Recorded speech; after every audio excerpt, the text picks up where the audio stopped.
Ito po ang mga pag-uusapan natin ngayong araw na to. Naku po! Congratulations to everyone. Pag-uusapan natin lahat-lahat sa mga yan. Pero napakaganda ng balita ngayon. Okay? Ito po. House arrest ni PRRD. Panalo. At nang dahil dyan, next step, Senador, pinag-uusapan na napalitan si Tuta. Sino ba yung Tuta? Naku, patay ka, 1,000, 1 tuwa. Buong bansa, baha. Impeachment ni BBM, isasampa na. Yun ang pinakamaganda. Idudugtong-dugtong po natin yan. Ano ang game plan ng DDS? Tagumpay po tayo mga banateros. Pang-apat, meron ba neto? Kasi may bumubulong sa atin. Oo, meron daw Risa, Kiko, love team. Pambihira. Nakakadiri. Okay? Huwag pong kakalimutan na pagpasok nyo pa lang, i-like nyo agad itong video na ito. At higit sa lahat, ang pinaka-importante, konting lambing ulit. Humihingi po tayo. Sana sa mga hindi pa po subscriber ng channel na ito, mag-subscribe po kayo. Coach Oli or Coach Oli News PH. Hindi na po natin pagtatagalin. Diretso po tayo agad sa ating topic dahil kay Coach Oli, bida ang balita. Okay, mamaya pag-usapan natin yung impeachment ni BBM at saka yung love team. Kiko, magagalit si Mr. DJ niyan. Kiko, love team, Risa. Pero dito muna tayo ngayon. Dapat nang payagan o aprobahan ng International Criminal Court o ICC ang matagal ng request na interim release o pansamantalang paglaya ni dating Pangulong Rodrigo Duterte. Ito ang muling binigyang diin ni Vice President Sara Duterte nang kumustahin ang lagay ng kanyang ama sa ICC detention facility. Paliwanag ng pangalawang Pangulo na para sa humanitarian purpose ay dapat ibinigay na ito sa 8 years old na dating Pangulo ng Pilipinas. Kaugnay nito, nais pa rin ng pamilya Duterte na sa bansa maiuwi si FPRRD kung tatanggapin ng gobyerno at kung payagan na ng ICC. Kung ako, Davao City talaga. Davao City, Philippines. Yun. Okay. Eto na. Pag-release kay PRRD, alam nyo naman yung nangyari kanina. Okay? Alam natin na nanalo at overwhelming yung pagkapanalo na kagustuhan na i-request sa ICC na i-release na po si PRRD diyan sa ICC. Interim release o house arrest. Ang gusto ni BP Sara at sang-ayon ang mga senador at maraming mga Pilipino sa Davao. Kaya nga naman, kita-kita po tayo mga kababayan. Pag-uwi ni PRRD ron, punta agad tayo ng Davao. Naku, pambihira yung mga hotel doon. Paunahan na lang tayo mag-book. Baka pati eroplano. Okay? Hindi po para to manawagan ng kung ano paman. Kasi, na-miss natin si PRRD. Ipakita natin yung support natin. Hindi lang po taga Davao ang magse-celebrate buong Pilipinas. Kung kayo kaya nyong pumunta ng Davao, pumunta tayo ng Davao. Kayo mga nasa ibang bansa, kung kaya nyong pumunta ng Davao, punta kayo ng Davao. At doon sa hindi kaya, let's celebrate here in the Philippines. Kahit saan man. Sama-sama po tayo. Kahit house arrest yan doon, kahit na gusto ng ICC na ilibing sa ilalim ng bunker yan, yung house arrest niya, walang problema sa... Ako! Huwag naman gano'n, BP Sara. Ang sabi niya, kahit na ang request ng ICC, kahit ilagay sa bunker, kasi grabe nervous nitong si Tambaluslos, kalalaking tao. Ito si Trillanes, kalalaking tao, kalakas-lakas, bakla ang animal.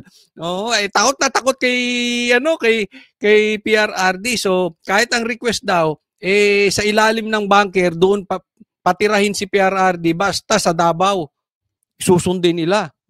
Matindi. Paano kayo? Alam nyo kung sino magaling maghukay ng bunker? Si Torre. Pati hindi pulis, pinasusuotan ng uniforme ng pulis. Tapos tagahukay ng bunker. Yan, magaling maghukay ng bunker yan. Si Torre. Oh, diyan natin utusan si Torre. Palagay ko, ako naiisip ko pati yan si Torre. Malapit nang bumaliktad dyan. Bad trip yan kay John Vic. Bad trip yan. Oh, pareha sila mahilig sa camera, di ba? Yung si Mr. Ganon. Oh. Ako. Gagawin namin yan. Ayon kay VP Sara, handa nilang tiyakin ang pagdalo ng dating Pangulo sa mga pagdinig ng ICC kung matutuloy ito. In fact, I think mas makabuti pa nga kung ibigay na lang yung interim release na yan because we can encourage him to cooperate sa mangyayari na trial kung meron man or mangyayari na hearings kung meron man. And, mahalaga sa amin yung word of honor namin, no, sa pamilya. So kung... Tsaka hindi lang word of honor, kasi ang ano naman dito, magpa-participate si PRRD kung magkakaroon ng hearing. At definitely, tutuparin yun nila BP Sara. Una, sabi niya, word of honor. Hindi lang yon. Alam naman natin si PRRD, alam naman natin ang Duterte, pag madadamay ang Pilipinas, hindi sila gagawa ng kabulastugan. Let us remember this. Ang Duterte ay hindi Marcos. May isang salita po ang mga Duterte. Kung sinabi namin na papaniguraduhin namin na lahat ng hearing na sinabi ng ICC na umattend siya, papaniguraduhin namin na nandun siya at nag-attend siya. Samantala kinumpirma ng Vice Presidente na may pagkakataong nakita si dating Pangulong Duterte na walang malay sa kanyang kwarto. Alam nyo kung bakit ko sinimulan dito? Tingnan po natin ididikit ko po ito doon sa pagkapanalo ng interim release ni PRRD na ginawa sa Senado. Okay, inuna ko lang to pero pupunta tayo doon sa mga magagandang part patungkol doon sa botohan, patungkol doon sa impeachment ni impeachment ni Bongbong Marcos. At patungkol na lang dito sa pagkakatanggal ni Tito Soto maging Senate President. Idudugtong-dugtong po natin, sinimulan lang natin dito. Ngunit ayon kay VP Sara, ang impormasyon ay hindi galing sa mismong ICC. Nakukuha namin tulad nung dinala siya sa hospital dahil nakita siya na walang malay sa sahig ng kanyang kwarto. Nakuha namin yon sa hospital personnel. Hindi sa detention unit, hindi sa ICC. Yun ang malupit doon. Isipin ninyo, walang malay ang isang 80-year-old sa sahig. Sa hindi niya bansa, wala siyang kamag-anak, that is very dangerous. Sobra po yan. Yan po ay hindi na makatao. Tapos, hindi in-inform ang family in real time. Hindi agad-agad in-inform. Sa katunayan, nalaman lang to nila BP Sara doon sa ospital. So, hindi ICC ang nagsabi. It means, hindi nila kayang alagaan si PRRD at itatago. So, napakadelikado po niyan. Imagine niyo, kung kayo ay merong magulang na nasa ibang bansa, 80 years old, nakahandusay, walang malay. 'Di ba? Hindi ba 'yun nakakagalit? Dahil dito, iginiit ni Vice President Duterte na tila walang kontrol ang ICC pagdating sa seguridad ng kanyang ama. Mismong ang kanyang ama na rin ang nagsabi na hindi lang isang beses nangyari ang insidenteng siya ay natumba o natagpo ang unconscious o nawalan ng malay sa kanyang kwarto. Tinanong ko siya, alam ko tinanong din siya ng lawyer, hindi ko lang alam kung anong mga incidents, but tinanong ko siya kung totoo ba, and then sabi niya, hindi naman yan yung una. Madaming beses na ako na natumba was his term. Jed. Alam mo, hindi first time yan Kahit dito, di ba? Doon sa bahay nila, natumba na si PRRD, nalaglag sa hagdan. Nabalita pa yan before pa mapapunta sa ICC si PRRD. Doon nga pa lang sa bahay. So, hindi po gawa-gawa ito. Talaga pong sakit. At ang delikado sa isang matanda. Kaya ito pinag-iingat ko ang aking tatay dito. Sabi ko, it's very important na nag-e-exercise ka kasi pag tumatanda ka, nawawala yung muscles at yung pag nawawala yung muscles, humihina yung mga pangangatawan. Tapos, isang tumba, diyan na po nagsisimula yung sunod-sunod na sakit. Diyan na nanghihina ang matanda eh. Kasi nawawala yung balanse, matutumba, mauuntog, mababalian. Pag nabalian, tuloy-tuloy na po. Yan po ang nakakatakot. At yan na po ang nangyayari kay PRRD. Kaya naman, nagkaroon nga ng botohan. Eto na po, puntahan natin. Kaya naman, kanina, nagkabotohan na i-release na si PRRD, magkaroon ng house arrest. At eto yung bumoto para ma-release na si PRRD. Gatchalian, Ejercito, Legarda, Lacson, Erwin Tulfo, Villar, Subiri, Marcoleta, Marcos, hindi ko mabasa kasi maliit eh. Cayetano, Robin Padilla, De La Rosa, Villanueva, Estrada at Go. Ang hindi bumoto, ang bumoto ng no, ayaw nila. Mabulo ka dyan, PRRD, kahit mamatay ka na dyan parang matanda, kahit manghina ka dyan, basta mamatay ka dyan. Ito po, tatandaan natin, mga kabanateros, huwag po nating kalimutan tong tatlong mukha na ito. Ontiveros, Aquino, at Kiko Pangilinan. Yan, tatlong yan. Dilaw, di ba? Dilaw na dilaw. So, alam natin that ang istorya nito, dikit-dikit eh. Ang nag-abstain, si Soto at si Tulfo. Absent lang, wala si Lito Lapid. Ayaw mo na, hindi naman nagsasalita yan. Si Cayetano, si Villar at si Escudero. Pero si Escudero nagpasabi kay Subiri, pagka-absent siya, ang boto niya ay yes. Okay, dapat i-release si PRRD. Eto na, kitang-kita na ang bumoto ayaw kay PRRD talaga ay dilaw. Pinapataas nito yung sinasabi natin na talagang sa 2028 ang maglalaban ay ang Duterte, si BP Sara at Dilaw. Sila talaga yung ayaw makaupo, makabalik ang Duterte. I have my opinions kung bakit, pero obviously sila yon.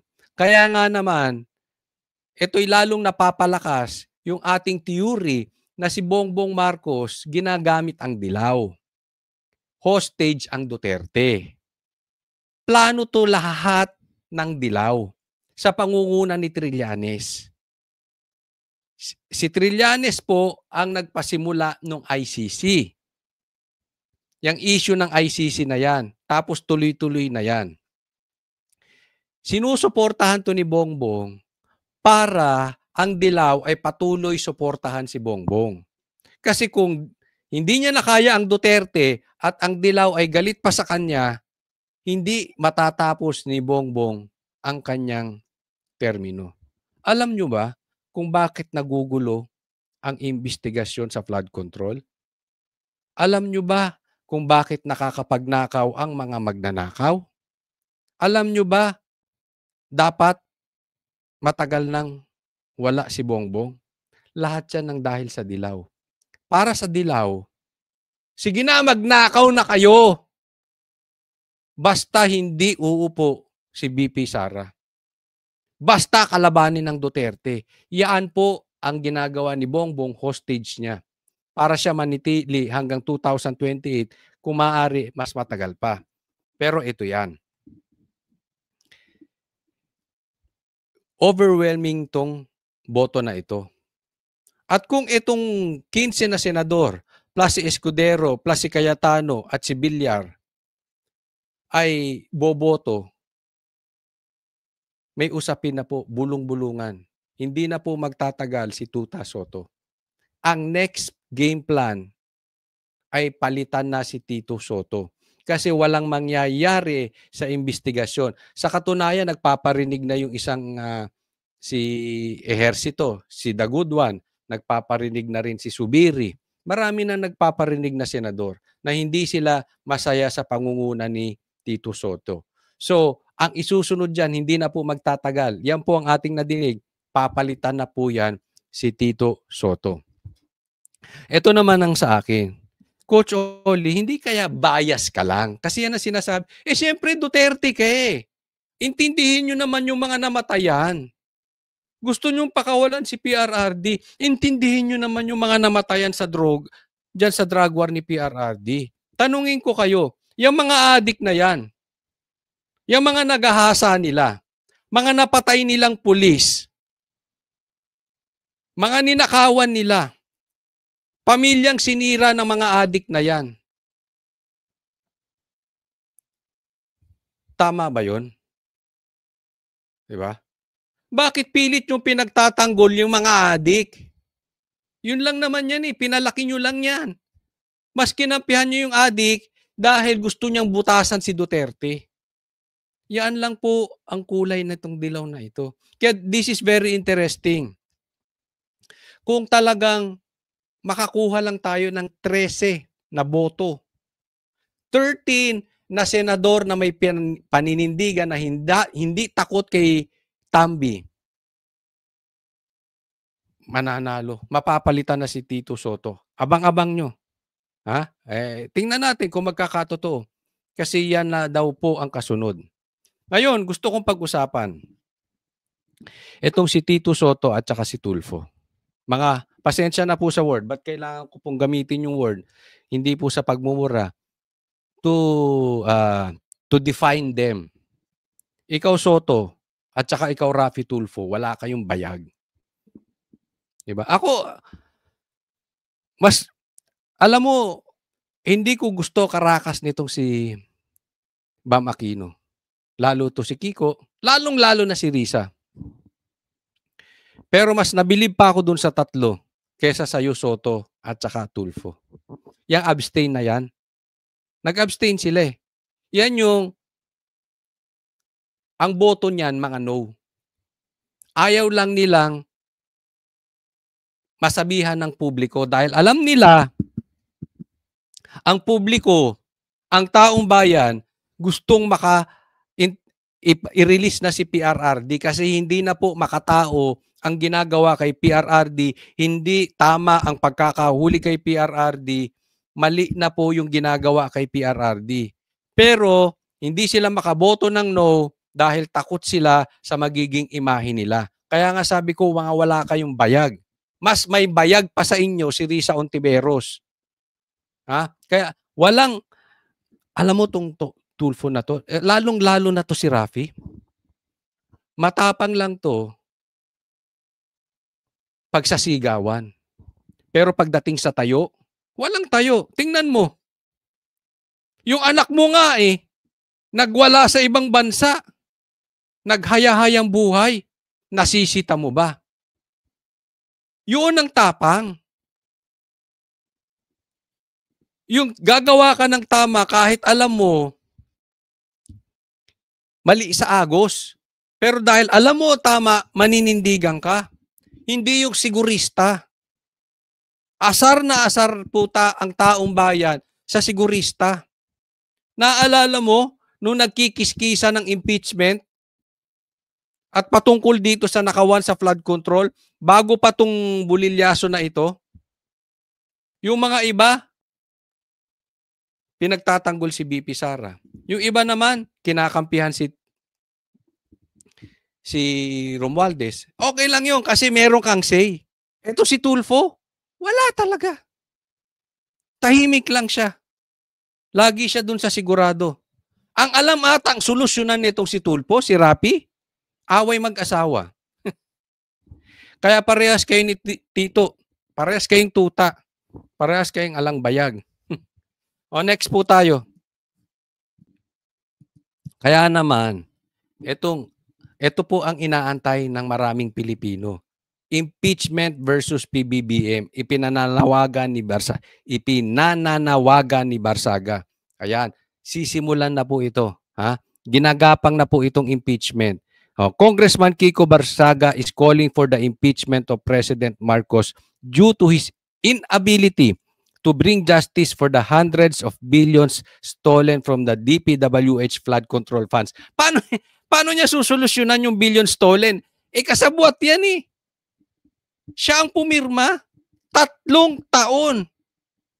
Pinipirmahan niya yan. Pinapalusot niya yan. Alangan namang wala siyang subiron. Kalinis naman yan si Bongbong Marcos, no? Pero yan po, ito po hindi malayong mangyari. Ha?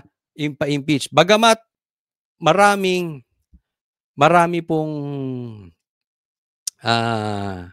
tuta si Tambi sa Kamara, ang balita po natin, ito ay balita lang naman, nauubusan na po ng pondo. At alam naman po natin si Tambi ay wala talagang totoong followers. Kaya lang naman may mga sumusunod, kaya naman may mga tuta si Tambi. Dahil alam natin, bayad-bayad. Pagka walang pondo, yung mga yan hihinto na yan. Kasi sa tingin nila, mas magaling pa sila kay Tambi. Sa tingin nila, dead na po politically si Tambi. So, hindi nila para dumikit pa kay Tambi. Unless may bayad. Diba? So, yung mga yan, unti-unti na pong didistansya yan. Doon sa boto na overwhelming para kay PRRD, it shows malakas pa rin si PRRD. Kasi yung senador na 15 bumoto na yon, alam nyo, plus si Chis Escudero, alam nyo, hindi lang po senador yung boto na yon. Very sensitive po ang mga politiko sa sigaw ng taong bayan. And they are not stupid. Alam nila na talaga ang agos ay patungo na sa Duterte. Alam nila malakas ang Duterte. I-deny man to ni Castro, i-deny man to ng mga vloggers ng Pink, i-deny man to ng mga komunista, i-deny man ito ni Tambi, i-deny man ito ni Bongbong. Pero yung mga politiko, alam nila deep inside, politically dead na to si Tambi. Ang agos talaga patungo na kay Duterte, kay Sara. Kaya kung wala silang pakinabang, iiwan na po yan si Tamba. And possibly, diyan napapasok yung sinasabi ni Kiko Barsaga na impeachment. Akalain mo yun? Nagbayad-bayad ka ng mahal para sa pirma, para mapa-impeach si BP Sara, mauuna pa palang maging successful ang impeachment ni Bongbong. No, definitely pag nawala na si Bongbong, wala na rin si Tambi. 'Di ba? Sino bang naglalagay as House Speaker? President 'yan eh. Presidente po 'yan, hindi po pwedeng hindi po 'yan. Kaya alam mo, very exciting. Alam mo kung ikaw Filipino and you are fighting, kayo po ay banateros, kayo po ay DDS, you are fighting for this. Nararamdaman nyo na konting kembot na lang. Ha? Konting tiis na lang po. Malapit na matapos. Mapaparusahan na yung mga magnanakaw. And who knows? Magtagumpay. Ito si Kiko Barsaga. Maipa-impeach nga. Ako naniniwala ako. It's just a matter of time. Matatapos na rin ang problema nating isa-isa. Ito, isa pang halimbawa na kinakabahan na sila. Tingnan nyo po. Ito po, post ni Baste. Sabi niya, tinawagan ako ng mga Ilocano friends ko. Nagkukumahog na raw ang congressman nila ayusin ang mga sirang proyekto. Diyan sa Ilocos Norte. Oh, ganyan nga, Charis, bilisan mo. Kinabahan si Charis. Di ba? Alam mo, uulitin ko, yung ICI na yan, you are nothing but fake investigation until unahin ninyo imbestigahan ang Ilocos Norte, pangalawa ang Leyte. Hindi po natin pinagbibintangan kung sila ay kasabwat sa ghost projects o nakinabang sa ghost projects ang Marcos at Tambi, pero kung hindi nyo kayang imbestigahan yung kanilang lugar, wala kayong karapatan ICI imbestigahan ang ibang lugar. Lead by example, Bongbong Marcos, Unahin yung paimbestigahan ng inyong lugar. Kaya sabi, ganyan nga, Charis, bilisan mo at hindi yan madadala ng pa-cute at pa-English sa Kongreso. Totoo, wala namang alam to eh. English lang. Pa-cute siguro. Cute siya. Ang liit-liit niya, para nga si Charis eh. No, pero, balita ko, sira-sira daw. Oh. Ay, comment kayo dyan, mga taga Ilocos Norte, kayo mga Ilocano. Kami din ay Ilocano. We are half Ilocano. Ang tatay ko po ay purong Ilocano. No? Pero hindi namin sinuportahan to si Bongbong Marcos. Hindi kami tanga. Alam namin ang karakas ng Marcos dyan. Oh. Kaya naman, nagkukumahog. Dahil hindi, maitatayo mo ba yung mga palpak na proyekto? Yung mga kinorakot nyo dyan? Yung mga ghost projects? Kung walang proyekto yan, wala yan. Hindi, tama, sakto si si Baste, hindi nyo madadaan sa English yan. So, nararamdaman nila yung impact. At kinakabahan na itong mga ito. Alam nila, sa Senado, it's just a matter of time. Konting-konti na lang. Mapapalitan na si Tito Soto. Diyan naman sa Congress, nararamdaman na nila, pag hindi umagos ang pondo na i-discuss natin sa susunod na vlog ko, abangan po ninyo yon. Doon sa susunod na vlog ko, sasabihin ko, pati yung mga bayarang vlogger, nawawalan na ng pondo. At hindi lang yan, yung ibang politiko na binabayaran, di umano ni Tambi, nauubos na, hindi na nababayaran. Kaya pahina na ng pahina. Kasi, kumbaga, ang binild ni Tambi na suporta, ay binild niya sa bayad. Di umano. Binild niya ito nang hindi parang Duterte na talagang nakita ng taong bayan, may nagawa. Si Tambi, binild niya yung kanyang support through bayad. Pera-pera. Parang yung ghost projects niya. Walang bakal. Walang tibay. 'Di ba? May bagyo, sira. Ganyan din yung support ni Tambi na ginawa. Nagkaroon ng bagyo, mawawala ang support dahil walang totoong tibay, walang bakal eh. Panglabas, bayad-bayad. Pag huminto ang pondo, giba si Tambi. Same thing no mga ghost projects niya o yung mga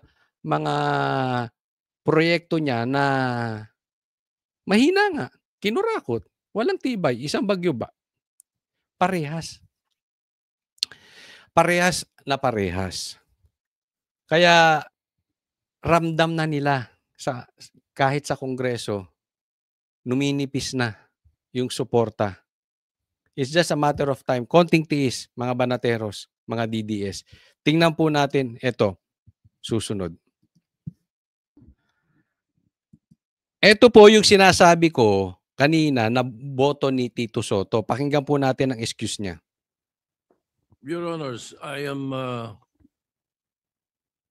faced with two equally important issues affecting life and liberty. Dalawa issue niya. Okay, ano yon? To afford PRRD with the optimal condition of his detention that will be beneficial for his physical and mental health, while taking into consideration the plight of the families who are seeking justice for the alleged crimes. So dalawa issue niya. Yung kapakanan ni PRRD, yung physical at mental health ni PRRD, at yung mga humihingi ng hustisya laban kay PRRD. Ayun. Humanity. I am supportive of any efforts to bring comfort to PRRD and to uplift his well-being during this crucial time. Yan, suportado niya na i-house arrest si PRRD. Pero, however, my choice, decision, in my conscience, might even help in further dividing the nation. Ayun. So, sa pagkakaunawa ko, ang ibig sabihin ni Tito Soto, sa aking konsensya, baka lalong, kung susundin niya ang kanyang konsensya, lalong mahati ang mga Pilipino. Kung bumoto siya kay PRRD, mahati. Kung bumoto siya against na hindi mapakawalan si PRRD, mahati. So, anong desisyon ni Tito Soto? Therefore, I register an abstention. Yun, walang bayag. Hindi mo na kailangan mag-decide. Di ba? Baka ma-divide pa tayo eh. Boto kay PRRD, boto ko against PRRD, madi-divide pa tayo. Parehos kayo may punto. Hindi na lang ako mag-decide. I abstain. Walang bayag. Ayan po si Tito Soto. Alam natin ang Caracas. Ito gusto kong ipaliwanag. Alisin ko muna yung picture ni PRRD kasi may mga nagsasabi, Coach Oli, kasi kayo, mga banateros, mga DDS kayo eh. Supportive kayo of Duterte. Diba? Gusto kong tingnan yung mabuti. Ha? Itong sasabihin ko. Importante po ito. Supportive kayo ni Duterte eh. Natural. Gusto nyo yan. Pero paano naman yung political outlook ng Dilawan? Political outlook ng Pulahan? Baka magkakaiba lang tayo ng opinion. Kaiba-iba lang tayo sinusuportahan. Pero baka naman nagiging bias lang kayo. Coach Oli, baka naman nagiging bias ka. Bakit ko ba nagustuhan ng si PRRD? Even before siya tumakbo as president, pinopost ko na po siya sa Facebook. Bakit? Malinis po ang Davao. Mapayapa ang Davao. Dalawa po ang pinaka ayaw ko sa mundong ibabaw. At alam ko, ito ang sumisira sa Pilipinas. Una, droga. Pangalawa, mga komunista at NPA. Dalawa yan. Tandaan na lang po natin yan. Droga, komunista, NPA. Yan lang. Ngayon, magbanggit kayo ng Dilawan o Pulahan na seryosong maninindigan para sa droga. Kakalabanin ng droga, hindi yung tunay, hindi yung plastikang ihinto natin ng droga. Marami tayong mahihintong droga. Wala namang nahuhuling drug lord. Takot naman sa drug test. Hindi yun. Ayoko nun. Gusto ko yung totoo. Kayo nang bahala kung paano nyo sosolve yan. Kayo nasa posisyon, kayo bahala. All we want is result. We want a drug-free Philippines. Pangalawa, yung komunista, pinabalik pa yan eh. Pinulbos na yan ni PRRD, konting pitik na lang yan. Kung naupo si BP Sara, tapos na yung mga party list na komunista, tapos na yung mga NPA, tapos na yung mga rebelde, yan ang salot sa Pilipinas. Ang alin? Adik tsaka komunista. Ngayon, magsabi kayo ng dilaw at pula na seryosong lalabanan ng komunista at droga. Suportahan ko. Pangako ko yan. All the way. Hindi po tayo dito panatiko. We want result. I'm not saying perfect ang Duterte. Marami akong ayaw na ginagawa ng Duterte. Pero sino ba ang perfecto? Ikaw? Ako? Wala namang perfecto eh. Pero ang gusto ko sa politician, tapusin mo droga, tapusin mo komunista, sayo ko. Wala na tayong pag-uusapan. Wala akong pakialam kung anak ka ni Risa Ontiveros. Wala akong pakialam kahit apo ka ni Tito Soto. Naiintindihan. Pero yung takot ka at alam ng Pilipino komunista ka, pero itinatago mo, yan ang ayaw na ayaw ko. Yan ang ayaw ng mga Pilipino. Di ba? Bakit kayo mga komunista? Kung talagang ayaw nyo komunista, ba't hindi nyo i-disown? Sabihin nyo, sugpuin niya mga komunista na yan. Ngayon nakikita nyo saan ako galing? Bakit gusto ko Duterte? Hindi ko sinasabing matino sila. Sino bang matino sa atin? Sino bang matino politiko?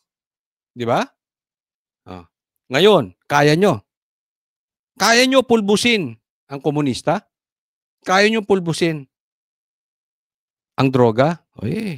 Sige. Tulungan ko kayo. Tulungan kayo ng banateros. Tama ba o tamang-tama? Ngayon, kayo mga manonood, sang-ayon ba kayo sa sinasabi ko? Yan ang problema ng bansa natin.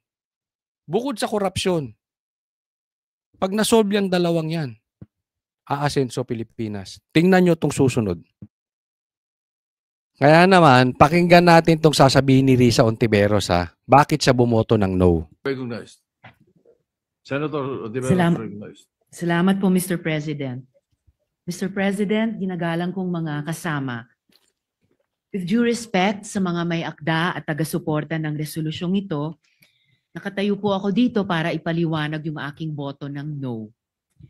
Una po, sang-ayon ako na ang humanitarian considerations ay essential na bahagi ng hustisya. So pabor siya doon. Kailangan na makatao ka. At tama ang dapat makoncern tayo sa general welfare at dignidad ng lahat ng mga Pilipinong nasa ibang bansa, ng lahat ng ating mga nakatatanda, at ng lahat ng mga persons deprived of liberty. Ayan. So, naunawaan niya ang mga matatanda na nasa ibang bansa na nakakulong. Yan ang ibig sabihin ni Risa. Sige, basa. Ang galing ni GPT, no? Ano yan? Galing sa abogado mo o galing sa kay GPT? Hindi mo ba talaga kaya mag-speech nang walang binabasa? Bobo ba ito si Risa? Di ba media to? Bobo ka ba, Risa? Ang tatanong lang. Pero Mr. President, Mm. hindi tayo nagdi-deal sa sufficient facts. Wala pong indikasyon na ang ICC ay nagpapabaya sa pagbantay sa kalusugan at kagalingan ng mga taong nasa kustodiya nito. Yan, hindi raw sila nagpapabaya ang ICC. Yan ang punto niya. Ilang beses na nga bumagsak, natumba na wala ng malay si PRRD. Dinala na nga sa ospital. Ospital mismo nagsabi, ilang beses nang natutumba si PRRD at hindi ini-inform ang family. Tanga ka ba talaga o kulang ka lang sa research? Ay, sabagay, baka wala kay GPT yon. May panayam rin po, ilang araw ang nakalilipas, kung saan sinabi ng pamilya ni former President Rodrigo Duterte na he is well, even jolly, at kaya pa ngang makipag-usap tungkol sa maraming topic, kasama ang politika, flood control, at love life. Yan, alam nyo, sinasabi niya, okay naman, sabi nyo okay pa, jolly pa nga si PRRD. Naalala ko tuloy yung lola ko. Kasi noon, matanda na yung lola ko, doon po nag-i-ensayo yung hinahandle ko na banda sa bahay. At nanonood pa siya pagka may dance rehearsal, pagka nagpa-practice kami, nag-i-ensayo ng mga kanta, ng mga sayaw, nanonood pa yung lola ko at masaya. So kung ako tatanungin mo, kamusta na yung lola mo? Okay siya, masaya, nanonood pa siya. Pero ibig bang sabihin nun, kaya niya mag-isa?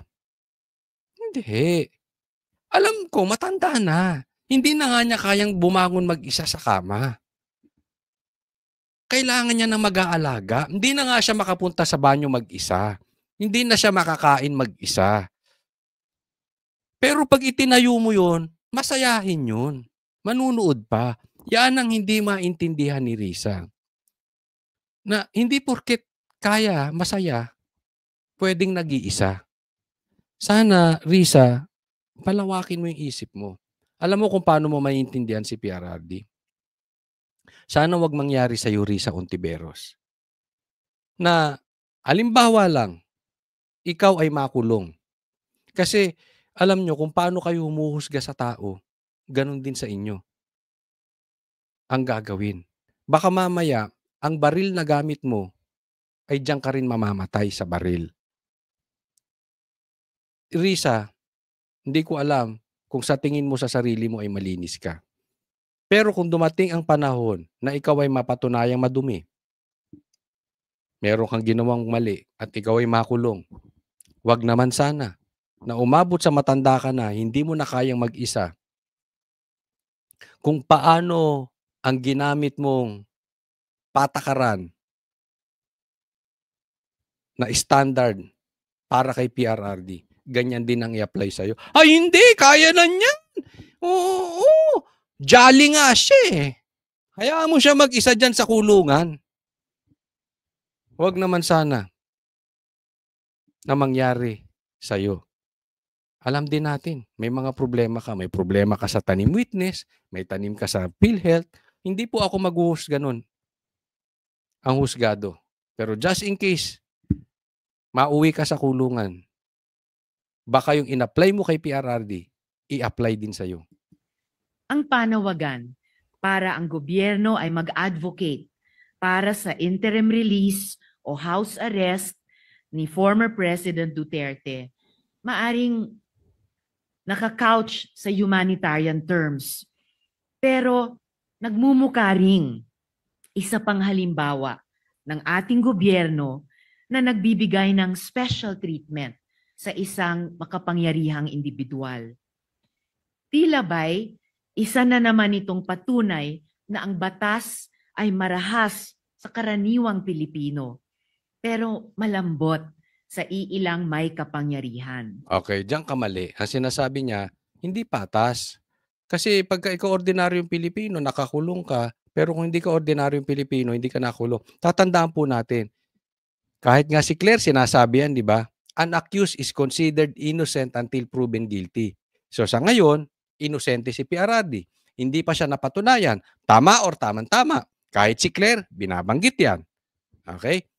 Ang hinihingi ngayon, bail lang. Interim release. Hindi pinapawalang sala si PRRD. Ipapangalaga lang kung saan yung kanyang kalusugan at yung kanyang katandaan ay mafofokusan ng mga taong nagmamahal sa kanya. Yun lang po yun. Hindi siya pinapawalang sala. Huwag naman bobo. Yun lang. Kaya halimbawa, may mga matatanda na iba. Ako, kahit killer yon, kahit rapist yon, at hindi na talaga makabangon sa kinahihigaan. At hindi pa naman napatunayan. Inosente pa yun. Okay lang, i-bail mo na. Paalagaan mo na. Total, hindi naman makatatakas na yan eh. Makakapang-rape pa ba yan? Makakapatay pa ba yan? Ni hindi na nga makakain mag-isa. Bakit hindi mo ipabail? Kahit kay Bongbong Marcos mangyari yan. At alam ko, chances are, malamang kung hindi makatakbo ng Hawaii si Bongbong, malamang makulong din yan si Bongbong. Pero kung ganyan na siya kahina, at hindi pa napapatunayan, okay lang sa akin si Bongbong. Kahit i-house arrest. Sabi nga ni Cayetano, this is not vengeance. Humanitarian ang usapan dito. Since innocent pa naman. Medyo, alam natin, ito si Risa, medyo talagang mahina utak nito eh. Dati pa. Kapag ordinaryong lolo ang inakusahan ng nagnakaw, pwedeng kulong agad at di makapagpiyansa. Pero Bakit? I-apply mo kaya kay Tambi yan? Bakit tahimik kayo? Bakit hindi mo mabanggit ang pangalan ni Tambi? Yung ordinaryong nag-shoplift sa grocery, nakakulong agad. Si Tambi, hindi makakulong. Bilyon ang ninakaw. May nasihi ka ba? Nababanggit mo ba ang pangalan ni Tambi? Or you are just simply hypocrites? Kayong mga dilawan. You are hypocrites. Ikaw, si Kiko at si Bam, pangalanan ko na kayo. Di ba? Tahimik kayo ngayon kay Tambi. Hindi kayo sige nga, kung hindi kayo ipokrito, ilaglag nyo nga ang mga komunista. Baka sabihin nyo, red tag, hindi ko sinasabing komunista kayo. Pero ba't hindi nyo magalaw ang mga komunistang perwisyo ng bayan natin? Yung perwisyo ng bayan natin na si Tambi, wala kayong say. Ang tatahimik nyo. Kayo ba talaga ay after sa human rights? O mga ipokrito lang kayo, parang yung mga Pariseyo. You are just after BP Sara. Dito, gobyerno mismo Sabihin mo, Risa, hindi mo kayang talunin ng patas na paraan si BP Sara. Kaya ganyan ka. ang lumalaban para bigyan ng house arrest ang isang taong akusado ng mga napakamabigat na krimen. Totoo po na ang International Criminal Court mismo ay nakapag-grant ng interim release sa iilang exceptional circumstances. Pero pantay na importante ang ICC. Alam mo kaya hindi tayo nagkatapos-tapos. Sabi nga ni Cayetano kanina, pag pinag-usapan natin yung merits of the case, magkakaiba tayo at panibagong debate. Hindi po pinag-uusapan dito kung guilty or not guilty si PRRD. Ang pinag-uusapan dito, mailagay si PRRD na maaalagaan siya sa tamang lugar at ng mga tamang tao. Hindi po inaalis kung meron mang dapat sagutin si PRRD sa batas, sasagutin yon. Mag-a-appear siya, a-attend siya ng hearing. Yun lang eh. Dinidinig pa. Naiintindihan ba? No? Kaya this is not about vengeance. This is about justice. Ang problema dito kay Risa at saka yung Dilaw, they are out for the vengeance. Hindi ko nga alam kung sila ba ay komunista. Hindi ko kayo pinagbibintangan. Pero alam naman natin, ang talagang tinamaan ni PRRD, dalawa. Komunista at droga. Kaya nga pati si binanatan nila si Pastor Kibuloy. Bakit? Si Pastor Kibuloy at ang SMNI dinedicate nila yung channel na yan para masugpo ang komunista. Ginastusan yan, nakipaglaban yan kontra komunista. Hindi ko alam kung supporter ang Dilawan ng komunista or ng adik. I really don't know. Sinasabi nila for human rights. Do you believe that?